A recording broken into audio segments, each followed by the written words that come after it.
The room fell silent as the will was read.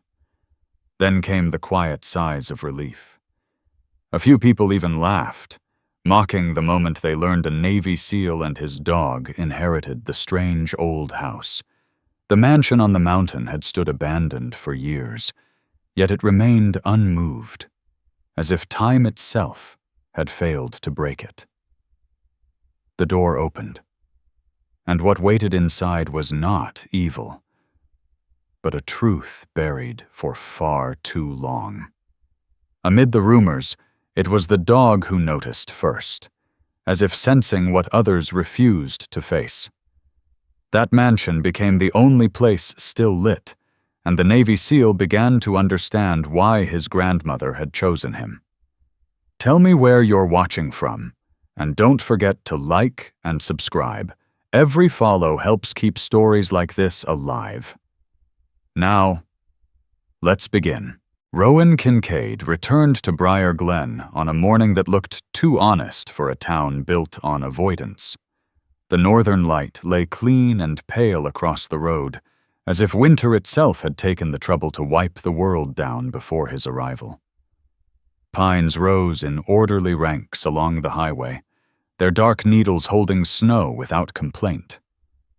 Beyond them, a frozen lake reflected the sky in dull silver, broken only by hairline cracks that looked like thoughts the ice had decided not to finish. Rowan drove with both hands on the wheel, posture straight without effort. At 35, his body had settled into a shape that did not ask for attention, compact, efficient, trained for endurance rather than display. His face was clean-shaven, the sharp line of his jaw and the structure of his cheekbones left fully exposed, as if he had nothing to hide behind softness. The skin beneath his eyes carried the faint roughness of northern wind, a pale complexion weathered just enough to suggest long hours outdoors. His hair, dark brown, and cut short in the disciplined style of the military, had grown just a fraction longer than regulation, an almost imperceptible rebellion that spoke less of defiance than transition. Beside him, Sable lay on the passenger seat, her body angled toward the window. She was a German shepherd in the prime of adulthood 5 years. Rowan estimated, her coat a layered blend of cream, gray, and black that blended seamlessly with winter landscapes. Her build was lean and strong, working line stock rather than ornamental, muscles visible beneath thick fur. A black harness crossed her chest, trimmed with a dark red edge that caught the light when she moved. Her amber eyes tracked the passing forest with quiet intensity, ears shifting slightly at distant sounds Rowan himself did not register. She had not slept since they crossed the county line. Brier Glen announced itself with a modest wooden sign and a gas station that looked older than the concept of urgency. Rowan slowed as he passed the town center. Nothing had changed in any meaningful way. The diner still leaned toward the road as if eavesdropping. The hardware store windows still displayed the same sun-bleached tools. People moved with the unhurried caution of those who believed time would wait for them. And yet, as Rowan drove through, he felt it, the subtle shift. Eyes followed his truck. Conversations softened, not out of curiosity, but recognition. Not him. The direction he had come from. The hill. He parked outside the law office just before 10. Sable exited the truck first, boots crunching against gravel behind her as Rowan followed. As she paused at the edge of the sidewalk, nose lifting, drawing in the air. Her tail stilled. "Easy," Rowan murmured, though she had not pulled or strained. It was not anxiety. It was focus. The law office sat between a closed florist and a dentist who advertised painless extractions with unnecessary optimism. Inside, the air smelled of old paper and heating oil. The waiting room was small, wood-paneled, and lined with chairs that had learned the shapes of too many bodies. Sarah Whitcomb stood behind the front desk when Rowan entered. She looked to be in her early 40s, tall and slender, with a posture that suggested she spent most of her day reminding people where to stand. Her hair was a soft brown, pulled into a low bun, practical but not severe. She wore glasses on a thin chain and a cardigan the color of faded moss. When she looked up, her expression shifted, not surprise, but something closer to apprehension masked as professionalism. "Mr. Kincaid," she said, standing. Her voice was calm, practiced. "We're ready for you." Rowan nodded. He did not offer his hand. He never did unless invited. The conference room held a long table and too many chairs. A handful were occupied already. Relatives, most of them. Faces he recognized without warmth. People who shared blood, but not memory. Some looked at him with polite disinterest. Others with the faint, tight smiles of people who had already decided how this would go. At the head of the table sat Martin Hale, the attorney. He was in his late 60s, broad through the shoulders, his thinning gray hair combed with care. His mustache had once been a statement and was now an artifact. He rose when Rowan entered. "Rowan," he said, offering his hand. His grip was firm but cautious, like a man who had shaken enough hands to know when to release. "I'm sorry for your loss." "Thank you," Rowan replied. The words felt appropriate, even if the loss itself had not fully arrived yet. And Sable settled at Rowan's feet as he took his seat near the end of the table. She lay down, head resting on her paws, but her eyes remained open. Observant. Assessing. The reading of the will began without ceremony.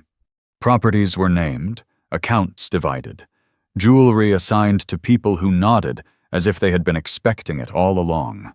Rowan listened with a detached attentiveness, the same mental distance he used during briefings that did not involve him directly. He did not expect his name to surface more than once, if at all. When it did, the room changed. "To my grandson," Hale said, voice slowing slightly. "Rowan Kincaid, I leave full ownership of the Kincaid house and the surrounding land." For a moment, no one spoke. Then the air filled with soft laughter, a scoff not quite hidden, a whisper that carried farther than intended. That house. Rowan did not move. He felt the words settle around him like falling ash. Across the table, a cousin leaned back in her chair, lips pressed together in something like pity. Another man shook his head faintly, as if amused by a cosmic joke. Sable lifted her head. Her ears angled forward, body still, eyes fixed not on the people, but on the door behind Hale. Rowan felt it then, a subtle tightening in his chest, the familiar alertness that came before something unnamed. Hale continued, but the words blurred. The house, the hill, the thing no one wanted. Rowan kept his expression neutral, the way he had learned to do when surrounded by chaos that was not yet his to correct. When the meeting ended, people stood quickly. Condolences were offered in tones that did not require response. No one asked him what he planned to do with the house. No one expected him to keep it. Outside, the light had shifted. The sun hung higher now, glinting off ice and glass. Rowan stood on the sidewalk for a moment, breathing in cold air that smelled faintly of snow and iron. Sable stepped closer to him, and her shoulder brushing his leg. She looked up, eyes steady. "Yeah," he murmured. "I know." He did not go up the hill that day. Instead, he walked the town, past the diner, past the post office. People glanced at him, then away. One older woman crossed the street rather than pass him. Rowan understood. To them, he was not a man. He was a direction. It happened as he reached the edge of town. Sable stopped. Not abruptly, not with alarm. She simply halted, her body aligning toward the distant hill. Her ears rose. Her tail went still. Rowan followed her gaze. For a brief second, so brief he almost dismissed it, he felt something press against his awareness. Not fear, not sound. A sensation like recognition without memory. Sable let out a low, questioning sound. Not a bark, not a whine. Something in between. Rowan's pulse slowed. He rested a hand against her harness, grounding himself in the familiar weight of her presence. Whatever waited on that hill, it had already noticed him. That night, Rowan stayed at the roadside motel. The heater rattled. The walls were thin. Sleep came in fragments. Sable did not lie down until he did. He dreamed of stone walls and open doors. And in the morning, when the pale northern light returned, he woke with the steady certainty that avoidance was no longer an option. The house had been left to him, whether he wanted it or not. Rowan Kincaid woke before dawn, the way he always did, long before the motel alarm had any reason to exist. The room was still dark, lit only by a thin blade of blue-gray light slipping through the gap in the curtains. The heater clicked and sighed in uneven intervals, as if even the machine was uncertain about its own reliability. Sable was already awake. She lay on the floor beside the bed, her body aligned parallel to his, head lifted just enough to track his breathing. Her ears flicked when Rowan swung his legs over the edge of the mattress. The red-trimmed black harness rested nearby, neatly placed where Rowan had set it the night before.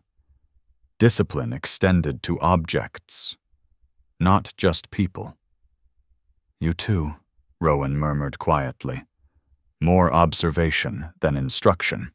He dressed without ceremony. The olive-gray tactical shirt, and softened by years of use, the red thermal beneath it, the worn combat pants that no longer held a sharp crease, the scuffed boots. The old military watch clicked softly as he fastened it around his wrist.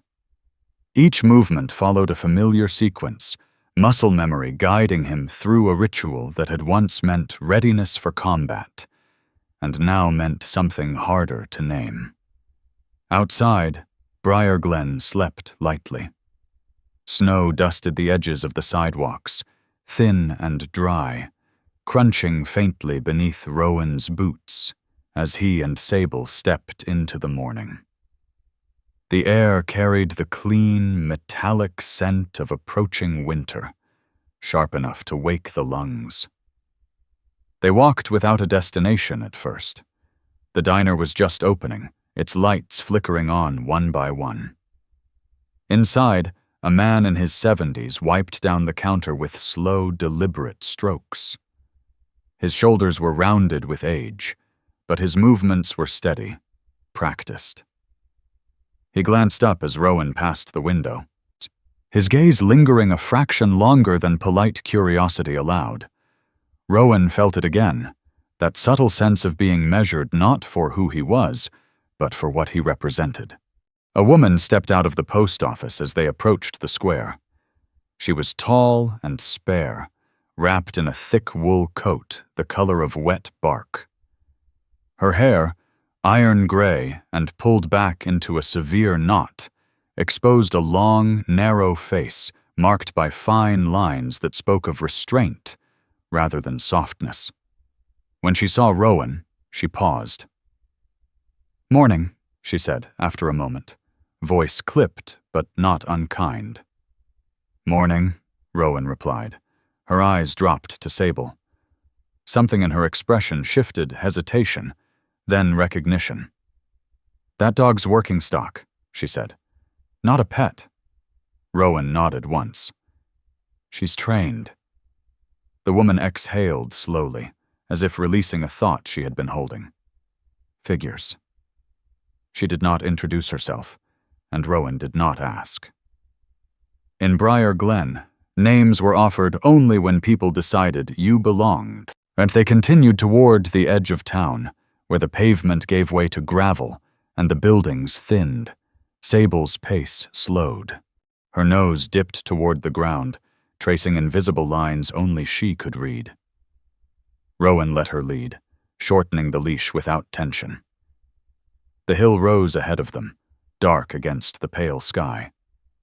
Even from this distance, the shape of the house was faintly visible stone walls interrupting the tree line, a geometry that did not belong entirely to nature or to comfort.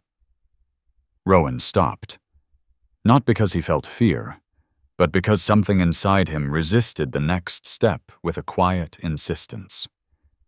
He had learned long ago to listen to resistance.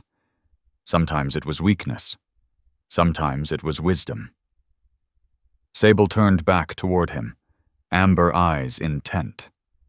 She did not pull. She waited. Rowan crouched, resting a hand against her chest, feeling the steady rhythm of her breath beneath his palm. Her body was warm despite the cold, alive with contained energy. Not yet, he said softly. They turned back toward town. By mid-morning, Rowan found himself inside the Brier Glen hardware store. The bell over the door rang sharply, announcing him with unnecessary enthusiasm. The smell of oil, wood, and metal filled the space, grounding in its familiarity.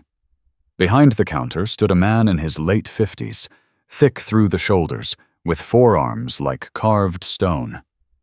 His beard was short and gray-flecked, trimmed with care, but worn thin at the edges, as if he'd once kept it longer and cut it back out of habit rather than preference.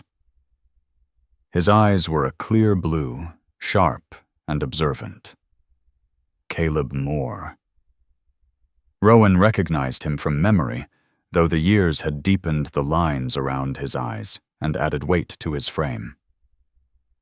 "Didn't think you'd come in here," Caleb said, setting down the ledger he'd been writing in. Rowan met his gaze. "Morning to you too." Caleb's mouth twitched, almost a smile. Almost. He looked down at Sable, and who stood calmly at Rowan's side, posture neutral but attentive. "That dog's got sense," he said. "Knows when to stay quiet." "She's learned," Rowan replied. Caleb nodded slowly. He leaned his weight against the counter, crossing his arms. "Word travels fast around here," he said. "You know that." "I figured," Rowan said. "The house," Caleb continued, voice lower now. "People are talking." Rowan waited. Caleb glanced toward the front window, then back. "They're not worried you'll move in. They're worried you'll ask questions." That landed. Rowan felt the truth of it settle, heavy and exact. "And you?" he asked. Caleb hesitated, just long enough to be noticeable. "I'm worried you'll listen." He straightened, as if realizing he'd said more than intended. "You need anything?" he added, gesturing toward the aisles. "Supplies. Tools." "Not today," Rowan said, "but I will." Caleb studied him for a moment, then nodded once. "Then come back when you're ready." As Rowan turned to leave, Sable paused, and her head turning toward the back of the store, her ears lifted, body stiffening just slightly. Caleb noticed. "Basement's empty," he said quickly. Too quickly. "Just old stock." Rowan did not respond. He simply rested a hand against Sable's harness, steadying her, and guided her out. They walked the perimeter of town as the day wore on. Rowan observed without inserting himself. A group of men repairing a fence fell silent as he passed. A young mother pulled her child closer, not in fear, but caution. Sable remained alert, her movements precise. She checked shadows, paused at intersections. Once, she stopped abruptly, staring at nothing Rowan could see. That was when it happened. Sable sat. Not on command, not in response to pressure on the leash. She sat squarely, eyes locked on the hill beyond the trees. Her ears were fully upright now, her body unnaturally still. Rowan followed her gaze. For an instant, the air felt weighted, as if the space between him and the distant house had tightened, drawing an invisible line he could not step across, yet could not ignore. Sable's chest rose and fell once, slowly. Then she stood, turned back to Rowan, and pressed her head firmly against his thigh. Not warning, not fear. Confirmation. Rowan closed his eyes briefly, grounding himself in the cold air, the rough fabric of his pants beneath his fingers, the solid presence of the dog beside him. Whatever lay ahead was not calling to frighten him. It was calling to be acknowledged. The afternoon passed without incident. Rowan returned to the motel as the light began to fade, the sky deepening into muted purples and grays. He fed Sable, checked her paws for ice, brushed a thin layer of snow from her coat. She ate calmly, then lay near the door, facing outward. Rowan sat on the edge of the bed, boots still on, elbows resting on his knees. The events of the day replayed in fragments: Caleb's hesitation, the woman by the post office, and the way the town shifted around him without ever fully engaging. They were not afraid of the house, he realized. They were afraid of what the house remembered. Rowan reached into his jacket pocket and withdrew the folded copy of the will's summary, creased from being handled too often. He did not read it again. He didn't need to. The house was his. Not because no one else wanted it, but because no one else would face it. Outside, the wind picked up, carrying the promise of colder days to come. Sable lifted her head, ears angling toward the sound, then relaxed again. Rowan exhaled slowly. Tomorrow, he would stop avoiding the hill. But tonight, he would listen. Rowan did not wait for the sun to climb very high before leaving the motel. The morning carried a brittle clarity, the kind that sharpened edges and made distances feel honest. Snow had fallen lightly in the night, not enough to bury anything, just enough to outline what was already there. The hill stood beyond the town like a held breath. Sable walked close at his side, the black harness snug against her chest, red trim catching the cold light when she moved. Her pace was measured, alert without urgency. Rowan kept the leash loose, letting her set the rhythm. This was not a patrol. This was approach.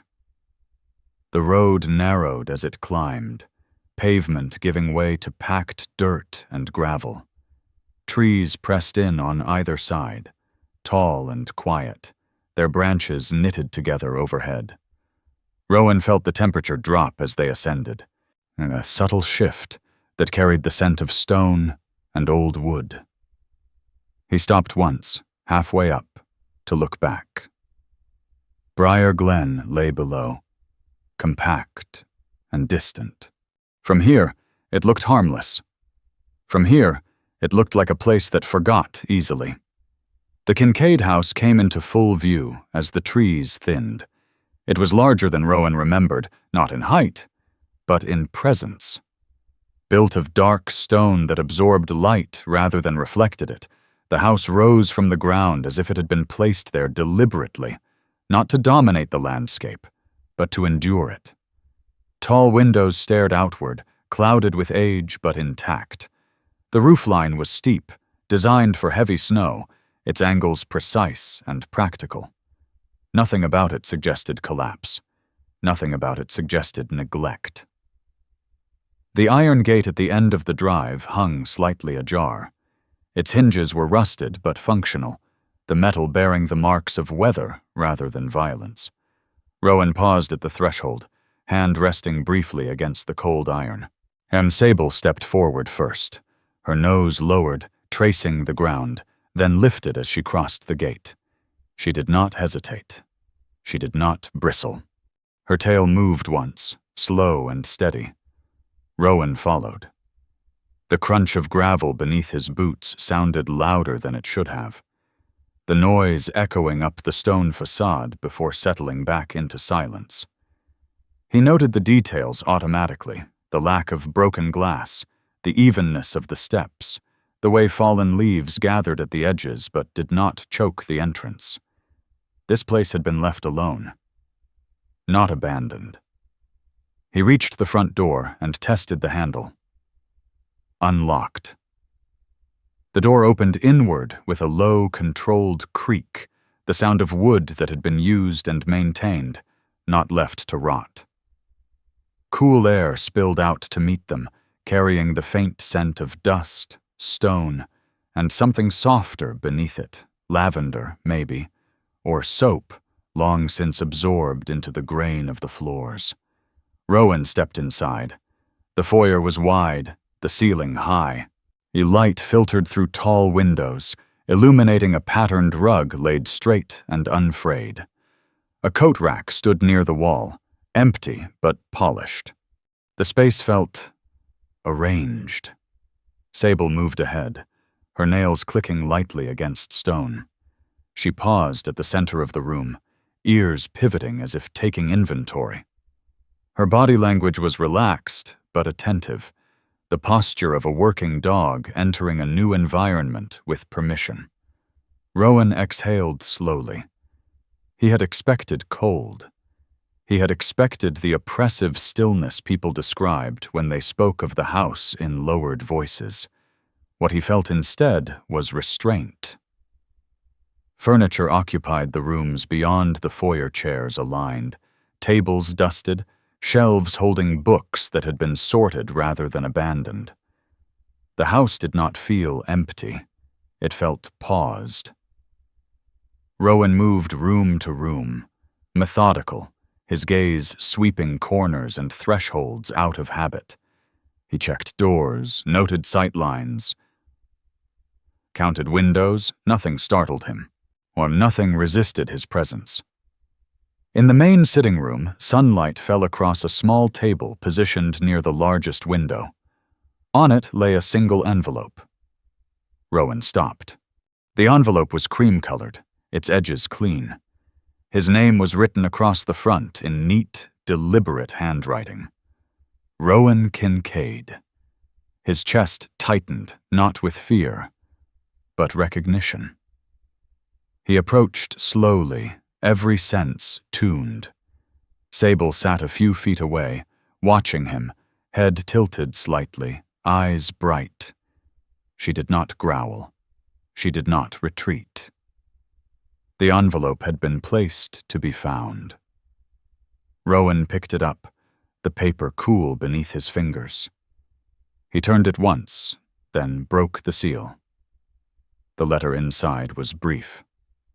Rowan, if you are reading this here, then you've already done the hardest part coming.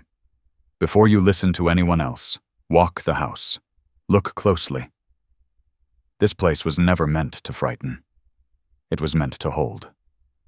Grandma. There was no date, no flourish. Rowan read it twice, then folded it carefully and slid it into his jacket pocket. And the motion was precise, respectful. He felt something shift inside him, not revelation, but alignment. He continued through the house with new eyes. The kitchen was clean, if unused. Cabinets were stocked with basic supplies, labels handwritten and orderly. The dining hall held a long table, chairs pushed in evenly, as if awaiting instruction rather than company. Upstairs, bedrooms stood ready beds made, curtains drawn just enough to allow light without exposure. At the end of a narrow hallway on the second floor, Rowan found a door that differed from the others. The wood was darker, the handle worn smooth by use. He tested it. Locked. He did not force it. Instead, he waited. Sable approached the door and sat, posture straight, gaze fixed. Her ears twitched once, then settled. Rowan scanned the hall. A small writing desk stood against the wall nearby, its surface bare except for a folded cloth. He opened the top drawer and found a key wrapped carefully inside, and the door opened with a soft click. Inside was a study.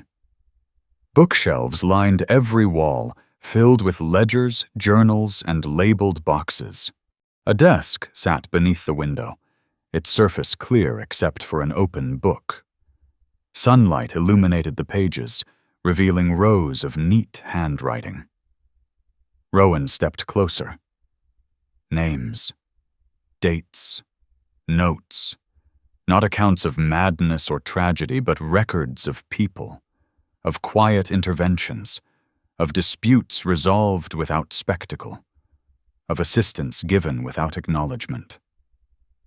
His knees bent before he realized it, and he lowered himself into the chair. This was the house's secret. Not darkness.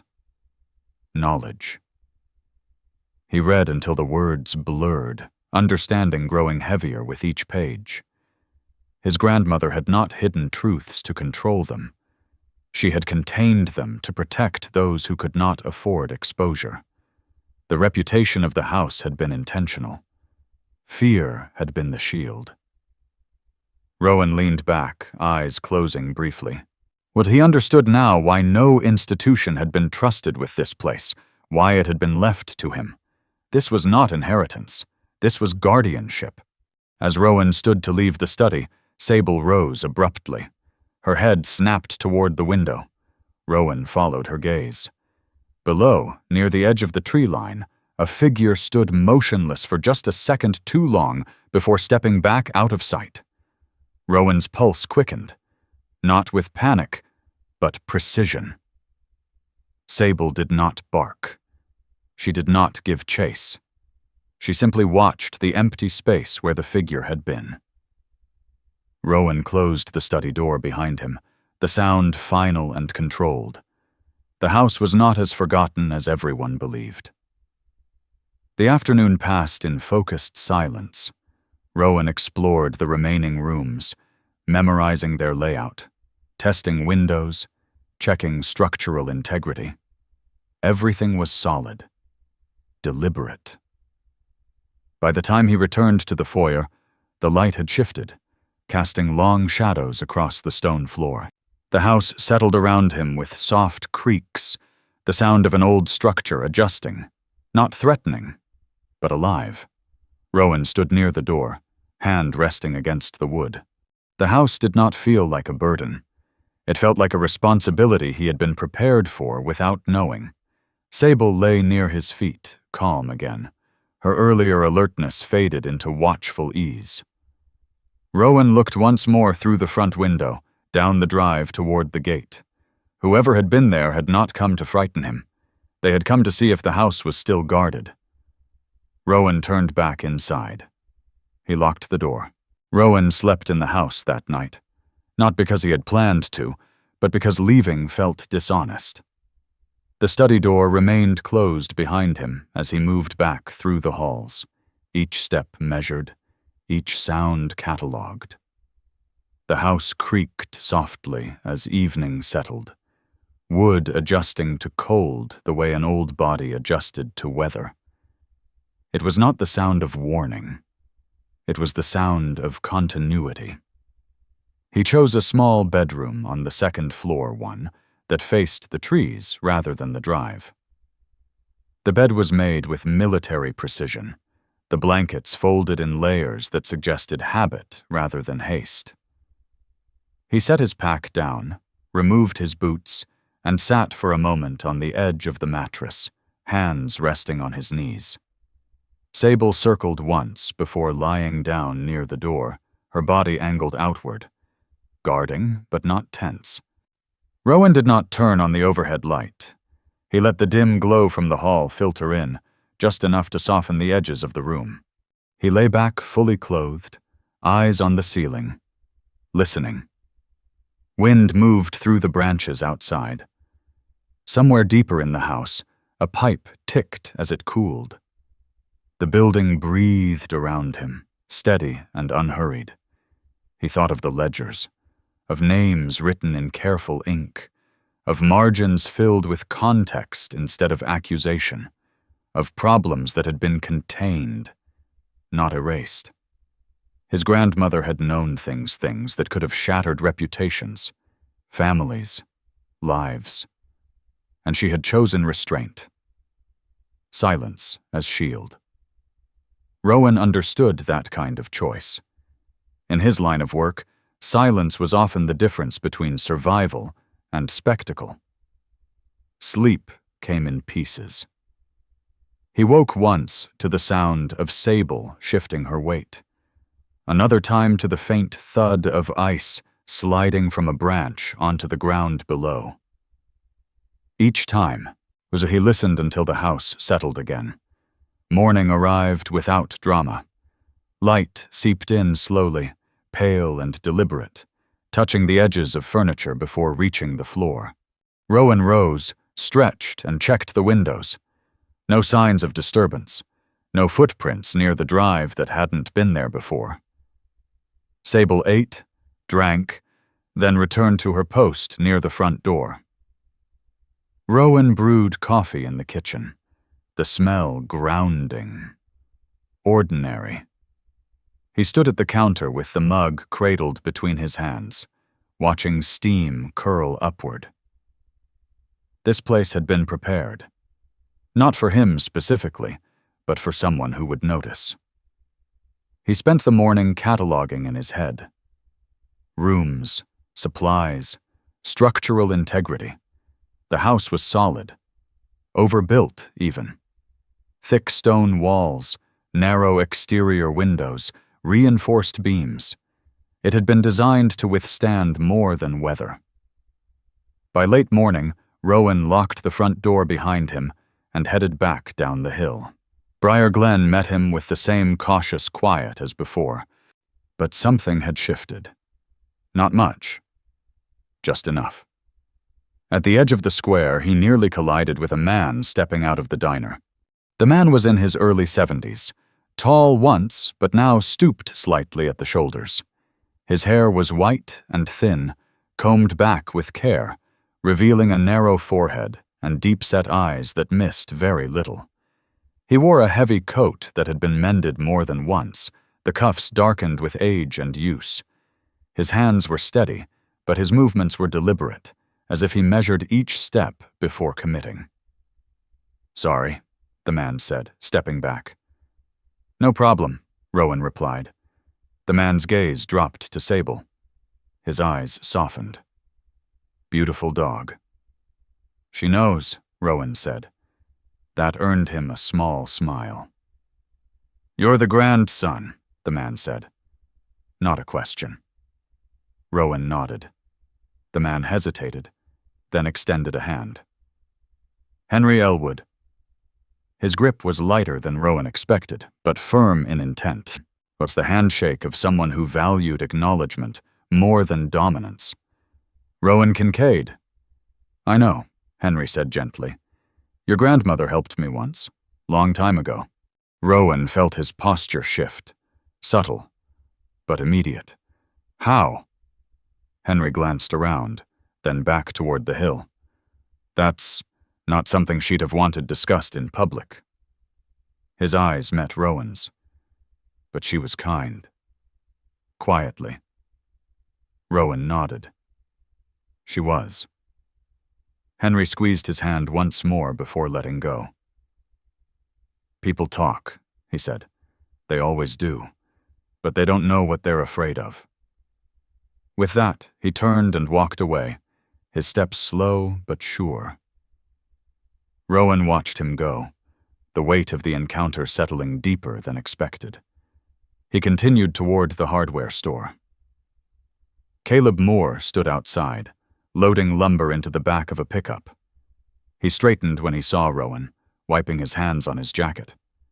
In daylight, Caleb's features were clearer, The heavy brow, the squared jaw softened by age, the beard trimmed close but uneven at the edges.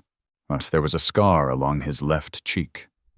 Thin and pale, old enough to have lost its story. "You stayed," Caleb said. Rowan didn't ask how he knew. "I did." Caleb studied his face, searching for something. "And?" "It's not what people say." Caleb snorted softly. "That's the most accurate description I've heard in decades." They stood in silence for a moment, the sound of distant traffic filling the gap. "I saw someone near the tree line yesterday," Rowan said evenly.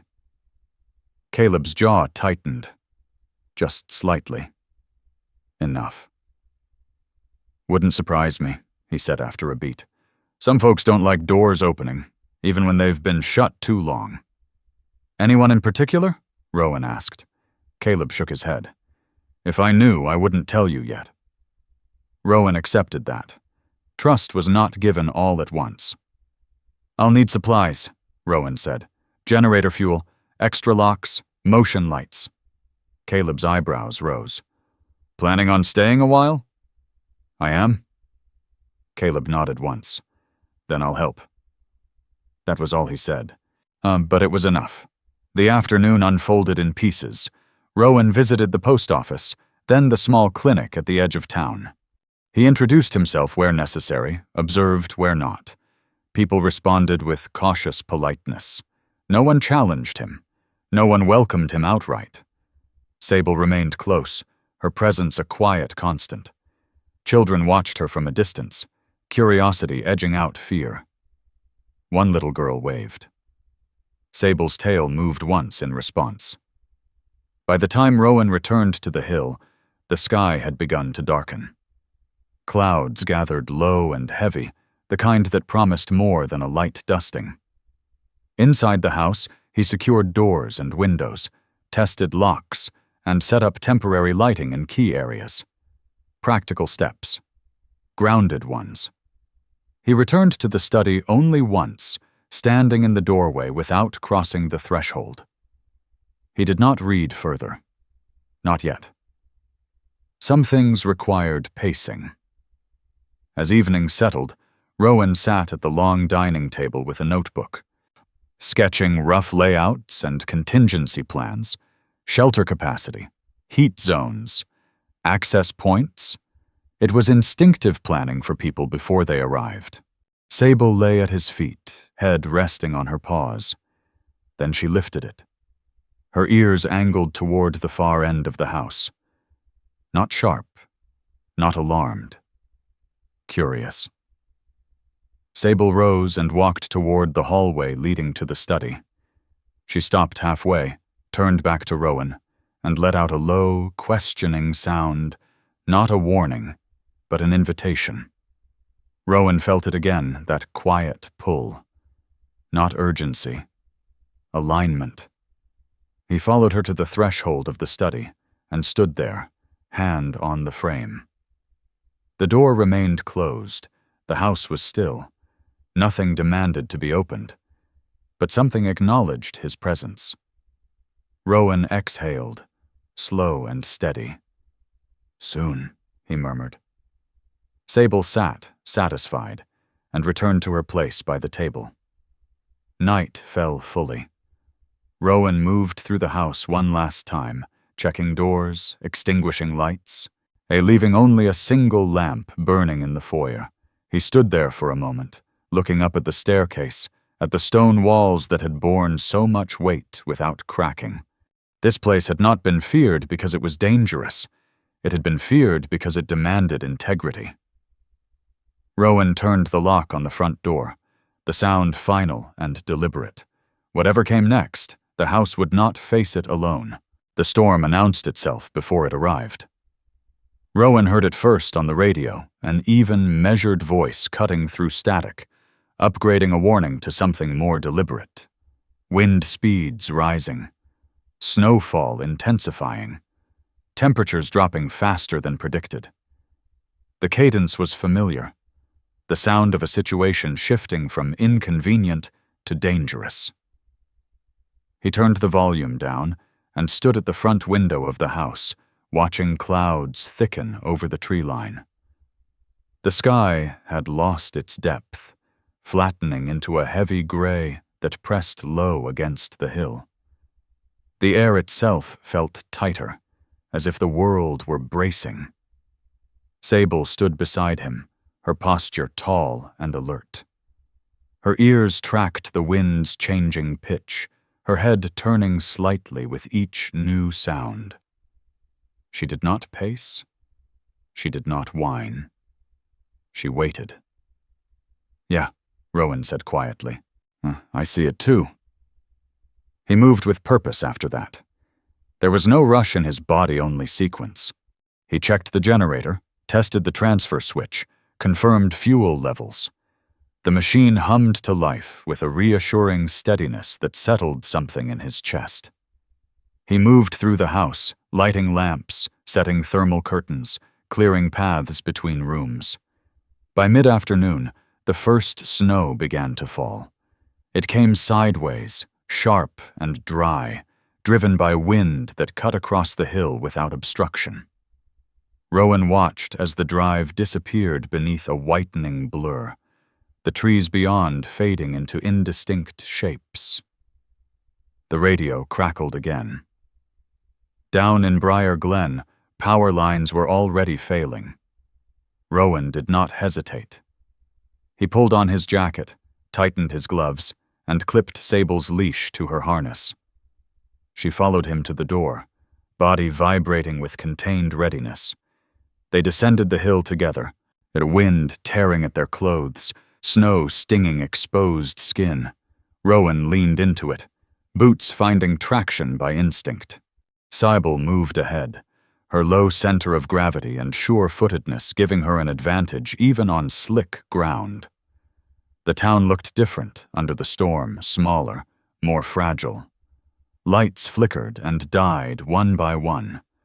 A transformer popped somewhere near the square, sending a brief flash of blue-white light into the sky. Rowan moved quickly but deliberately.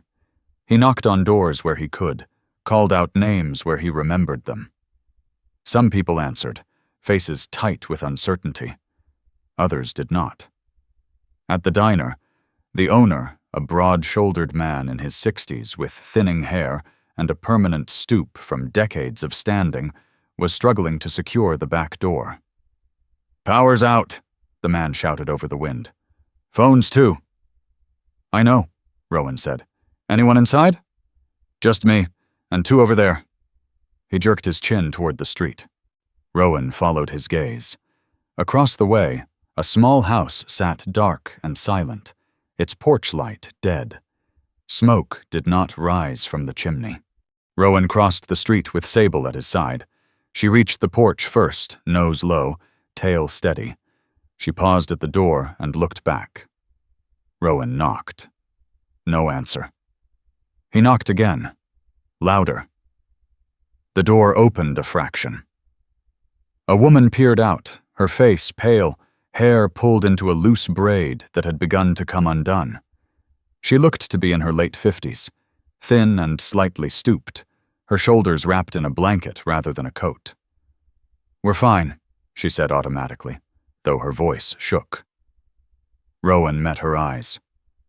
"You're not," he said gently, "and it's going to get worse." Behind her, an elderly man sat hunched in a chair, his hands folded in his lap, breath shallow. His skin had the translucent quality of age and cold. "Generator?" Rowan asked. She shook her head. "Heat?" Rowan pressed. Another shake. Rowan stepped back, and gesturing toward the hill. "I have power, heat, space. You don't have to decide now, but you should." The woman hesitated, then looked at Sable. The dog stood calmly, snow gathering along her back, amber eyes steady. "All right," the woman said finally. "Give us a minute." Rowan waited. They were not the only ones. As the storm intensified, Rowan found himself guiding people uphill, some alone, some carrying what little they could. An older man with a cane, a couple with a toddler bundled against the cold, a retired nurse named Marianne Holt, her gray hair cut short and practical, her movements brisk despite the weather.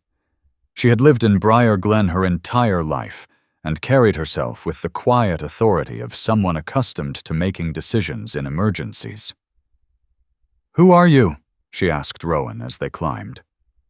"Rowan," he said. "I have a house." She studied him for half a second, then nodded. "Good enough." They reached the house just as the wind surged again, and slamming the gate shut behind them. Rowan ushered everyone inside, closing the door firmly against the storm. Warmth met them immediately, the steady, controlled heat of a generator-fed system that had been waiting for this moment. People stopped just inside the foyer, blinking, shoulders sagging as tension released. Rowan moved among them, directing without commanding. "Shoes off here. Sit there. Soup would be ready soon." He handed out blankets, his movements efficient but unhurried. Sable wove through the group, checking each new arrival, accepting cautious hands on her fur with stoic tolerance. The house filled with sound, soft voices, the scrape of chairs, the hiss of boiling water. Downstairs, Rowan set up a triage area with Marianne's help. She knelt beside the elderly man from earlier, checking his pulse, listening to his lungs with a practiced ear. "He'll be fine," she said quietly. "But he needed to be here." Rowan nodded. Outside, the storm howled. A sudden gust slammed against the house, rattling windows hard enough to draw gasps from the room. Sable froze, not in fear in focus. She moved to the front door, pressing her weight against it, ears pinned forward. Her body aligned with the wind's direction, as if bracing alongside the stone itself. Rowan felt it then, a certainty, sharp and grounding. The house would hold. And so would he. As night fell, the storm reached its peak. Snow piled high against the lower windows. The wind screamed along the eaves, testing every seam. Inside, the house responded with low, steady creaks, the sound of stone and timber doing exactly what they had been built to do. Rowan stood near the center of the dining hall, scanning faces. Some people spoke in hushed tones. Others sat in silence, eyes closed, simply breathing warmth back into their bodies. Marianne approached him, wiping her hands on a towel. "You planned this," she said. Rowan shook his head. "No, and I prepared." She considered that, then smiled faintly. "Your grandmother would have liked you." Rowan felt that settle somewhere deep. He glanced at the copy of the letter he had pinned near the hallway, a simple reminder, not a proclamation. No one commented on it. No one needed to. Later, when the worst of the storm had passed, Rowan stepped briefly onto the covered porch. Snow lashed sideways, stinging his face. The town below was dark, quiet in a way that felt vulnerable rather than peaceful. He was aware, suddenly, of eyes on him. Not hostile. Grateful. Inside, Sable lay near the fire, her body relaxed at last, eyes half closed. She lifted her head when Rowan returned, tail thumping once against the floor. "Good work," he murmured, kneeling to scratch behind her ears. The storm would leave damage in its wake. Power would take time to restore. Lives would take longer to settle. But tonight, no one on this hill would be cold. Rowan looked around the room, at the people sleeping on couches and floors, at the soft lamplight warming stone walls that had once inspired fear. The house had been chosen. Not by him, by the storm. Morning did not arrive all at once. It came in increments, first as a thinning of the dark, then as a pale wash of light that slipped through the tall windows and rested along the stone floor. The storm had moved on, leaving behind a silence that felt provisional, as if the world were waiting to see what would follow. Rowan woke seated in a chair near the dining table, spine straight despite the hours. He had slept in fragments, alert even in rest, attuned to the sounds of breath and shifting weight around him. The generator hummed steadily below the floorboards, a calm mechanical pulse that anchored the house in the present. Sable lay at his feet, her body curved in a loose crescent, head resting on her paws. When Rowan shifted, her eyes opened immediately, amber, clear, assessing. She stretched once, slow and deliberate, then settled again. The house was full of people. Some slept on couches, others on blankets spread carefully across the floor. A few sat upright, wrapped in quilts, staring into the soft glow of lamps, as if reluctant to trust daylight yet. The air smelled of coffee, soup, and damp wool. It smelled like survival. Rowan rose quietly and moved toward the kitchen. Marianne Holt stood at the counter, tying her short gray hair back with practiced hands. She wore the same clothes as the night before. Dark slacks, a thermal shirt beneath a faded cardigan, but she looked steadier now, less braced. Her posture was straight, her movements efficient, the bearing of someone who had spent a lifetime stepping into other people's emergencies. "You should sit," she said without turning, "at least for a minute." "I will," Rowan replied. "In a minute." She glanced at him over her shoulder, lips pressing into a faint smile that acknowledged the lie without challenging it. They're going to wake soon," she said. "Some already have." Rowan nodded. "Any issues?" "Nothing serious," Marianne said. "A few mild hypothermia cases. One blood pressure spike. Managed." She paused. "You did good." Rowan accepted that with a brief inclination of his head. Praise made him uneasy. Assessment did not. As the house stirred, people began to move more freely. Shoes were found. Coats shrugged on. Children stretched and whispered. The elderly man from the small house near the diner sat at the table now, a mug cradled in both hands, color returning slowly to his cheeks. Henry Elwood arrived mid-morning, walking up the drive with careful steps.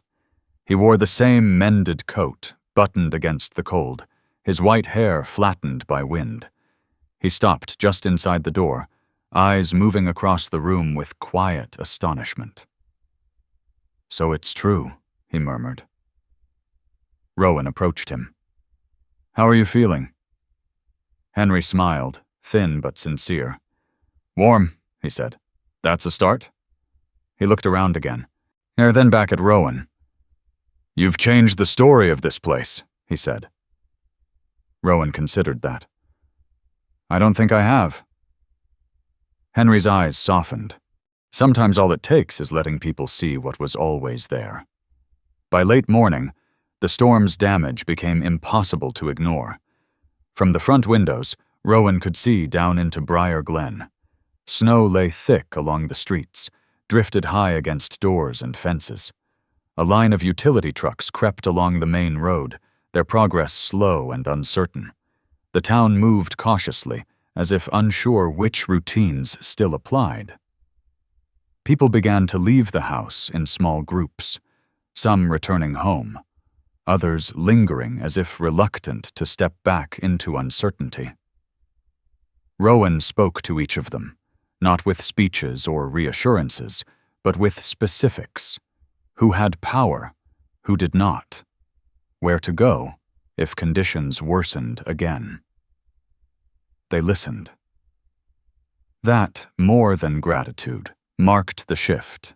In the afternoon, Rowan received the first call from family. But the phone vibrated in his pocket as he stood near the front door, watching Sable patrol the perimeter with casual thoroughness. He stepped aside to take it. The voice on the other end was sharp, controlled, threaded with irritation. A cousin. He did not bother with pleasantries. "We heard you opened the house," she said. "I did," Rowan replied. "That wasn't your decision to make." Rowan leaned his shoulder against the stone wall, feeling its solidity. "It was." A pause.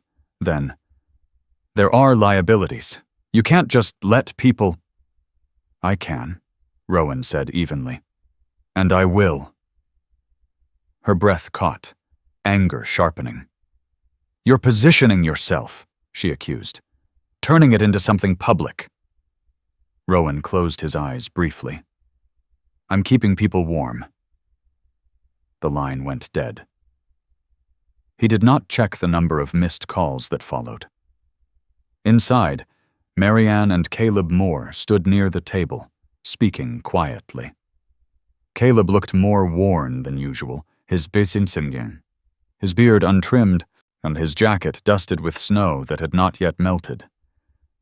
He carried himself with the guarded steadiness of someone who had spent the night watching the world misbehave. "They're saying things in town," Caleb said when Rowan approached. "Nothing loud, but it's there." "What kind of things?" Rowan asked. Caleb shrugged. "Some are grateful. Some are embarrassed. Some are looking for angles." "That tracks," Rowan said. Caleb nodded. "I've got materials coming tomorrow. Generator parts, more locks." Rowan met his gaze. "Thank you." Caleb shifted his weight, uncomfortable. "Your grandmother. She didn't like owing people, but she knew when to accept help." Rowan thought of the ledgers, the careful balance of autonomy and community. So do I. The afternoon stretched on, punctuated by small, ordinary moments that felt newly significant. A child laughing near the fireplace, someone offering to wash dishes without being asked, a woman folding blankets with reverent care. Aunt Sable accepted attention with stoic patience, allowing hands to brush her fur, children to lean against her flank. She never lost awareness, but her body language softened, tail moving in slow, thoughtful arcs. It was in the quiet that followed the last departure that Rowan felt the weight of what had changed. The house was no longer empty, not just of people, but of fear.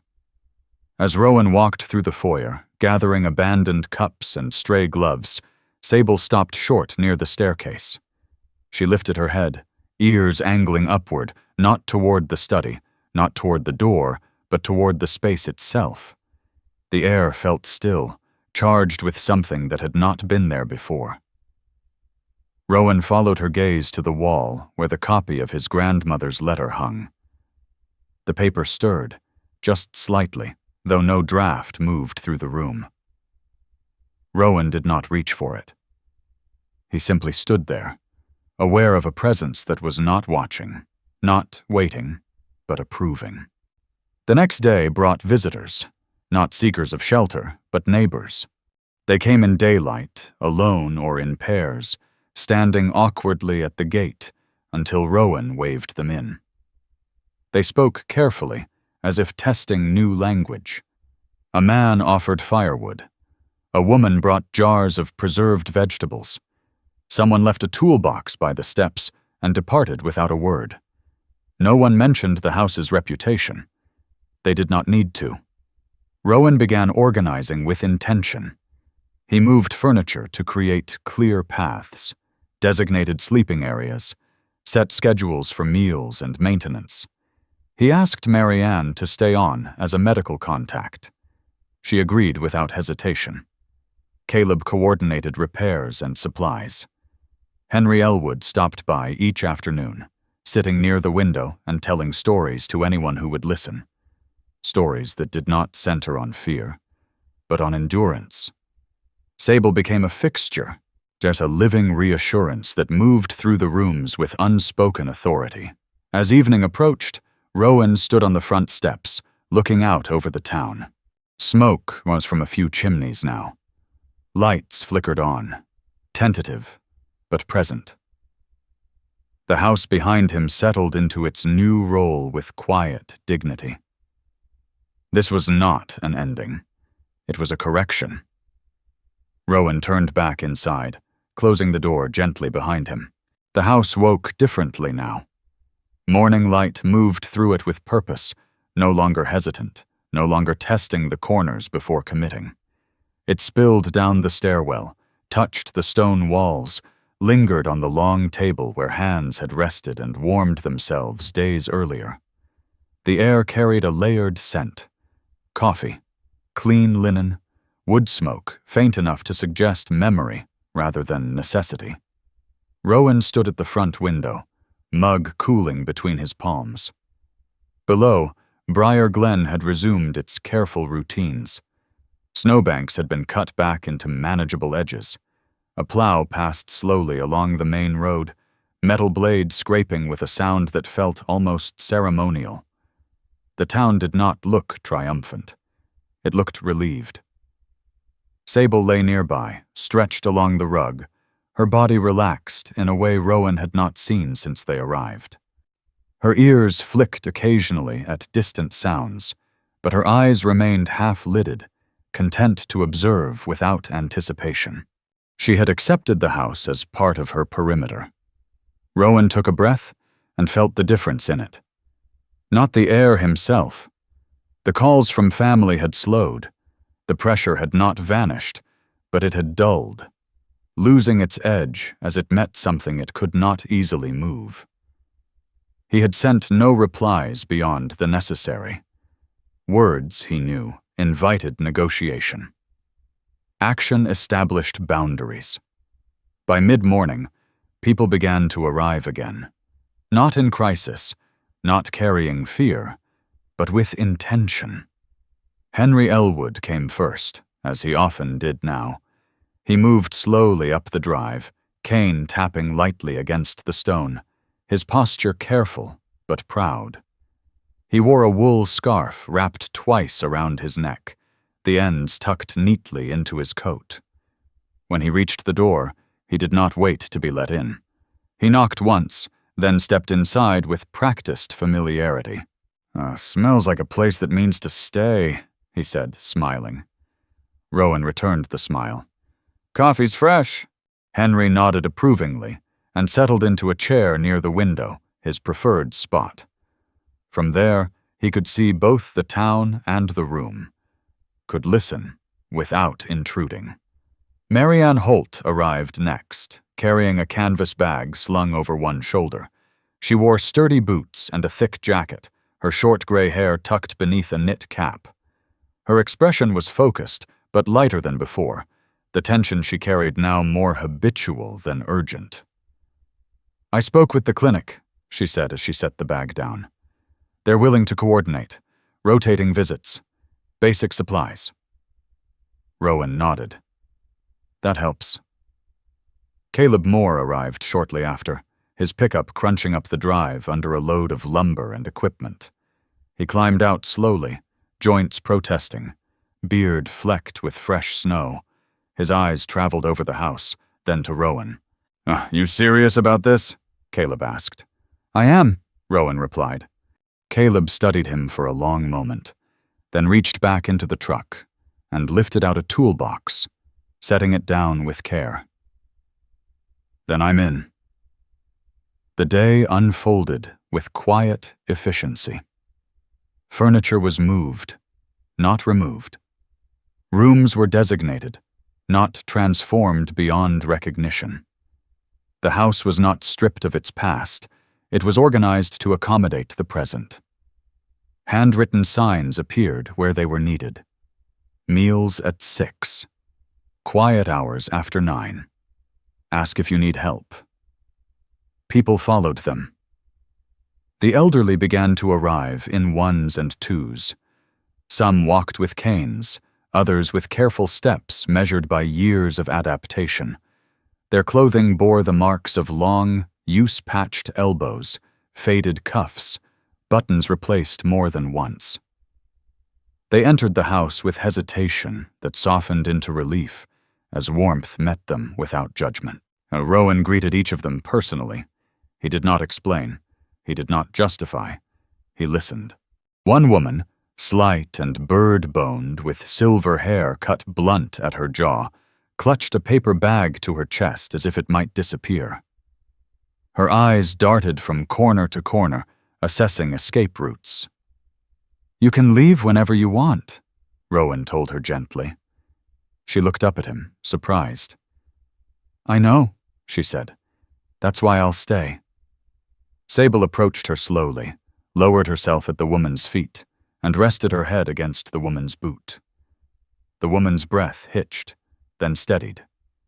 Her hand reached down, tentative, then firm. By late afternoon, the house hummed with a new kind of sound-not noise, but presence.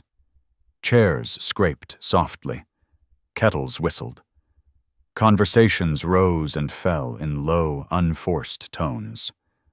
Rowan stepped into the study once more. He did not close the door behind him. The ledgers remained where they had always been, orderly and contained. He moved to the desk and opened a new book, its pages blank and waiting. He sat, pen poised, feeling the weight of the moment settle without urgency. He wrote one line: "Stewardship begins with listening." He closed the book. As Rowan turned to leave the study, Sable appeared in the doorway. She did not cross the threshold. She sat, straight-backed and composed, eyes steady on him.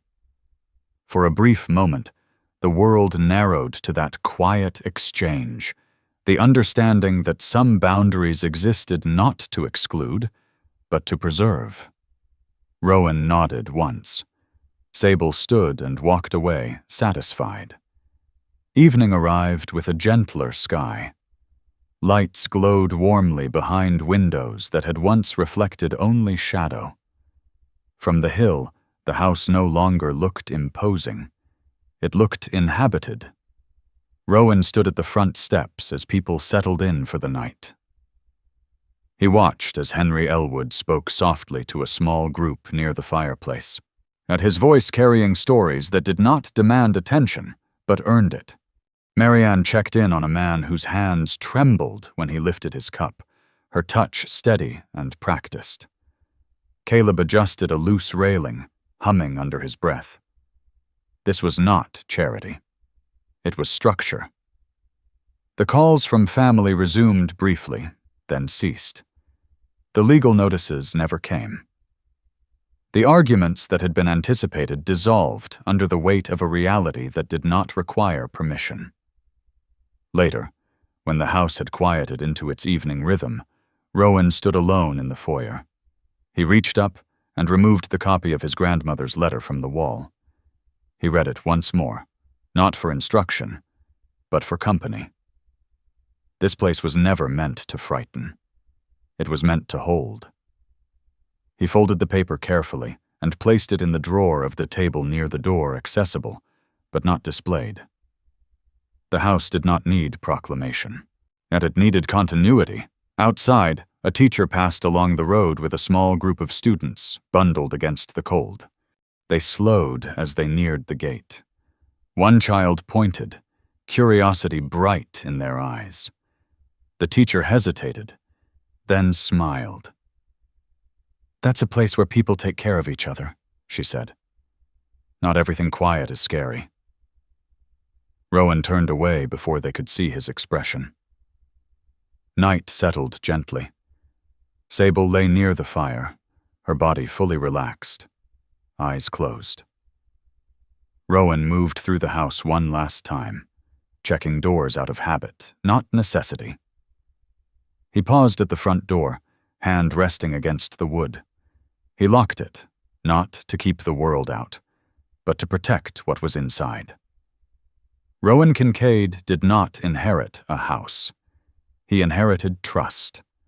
And for the first time since returning to Brier Glen, the weight of that trust did not press down on him. It steadied him. Sometimes miracles don't arrive as thunder or light from the sky. Sometimes they arrive as a door that stays open when the world grows cold. In moments of fear, it is easy to believe that God has gone quiet. But faith is often not found in what is dramatic. It is found in what endures. In the hands that keep working. In the hearts that choose to shelter others. In the courage to act when no one is watching. This story is not about a house, or a storm, or even a hero. It is about how God works through ordinary people who choose responsibility over comfort, compassion over fear, and service over silence. If you are facing uncertainty in your own life, remember this. You may not see the miracle yet, but you may already be standing inside it. If this story spoke to you, consider sharing it with someone who needs hope today. And leave a comment and tell us where you're watching from. Your words may reach someone who feels alone. And if you haven't already, subscribe to the channel so we can continue sharing stories that remind us what truly matters. May God bless you and protect you. May He guide your steps, strengthen your heart, and remind you that even in the darkest seasons, His presence has never left. You are not forgotten. You are not alone.